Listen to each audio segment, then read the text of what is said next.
তো আমি এই মুহূর্তে আছি হিমাচল প্রদেশের খাপ বলে একটা জায়গায়, যে জায়গাটায় নাকো টাবো, কল্পা থেকে টাবো নাকো যাওয়ার পথে পড়ে, যে জায়গায় দুটো নদীর মিলনস্থল।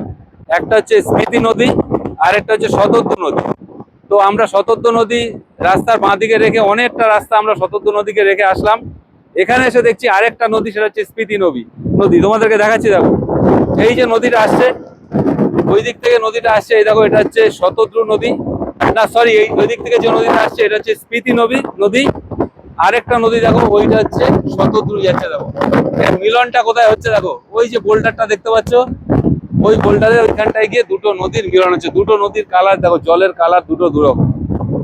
তো চলো আমরা এখন যাব, আমাদের এখনো 90 কিলোমিটারের জার্নি। আমরা আজকে রাত্রিরে টাবোতে থাকবো। তো স্পিতি ভ্যালি ট্যুর আমাদের এই নাকো টাবো থেকেই শুরু হয় আর কি, নাকো টাবো কাজা। তো আজকে আমরা যাবো নাকো টাবোতে থাকবো, আগামীকাল টাবো থেকে আর্লি মর্নিং আমরা কাজার উদ্দেশ্যে রওনা দেবো। চলো আজকে আমরা টাবোতে গিয়ে আবার আপডেট তোমাদের দিয়ে দেবো।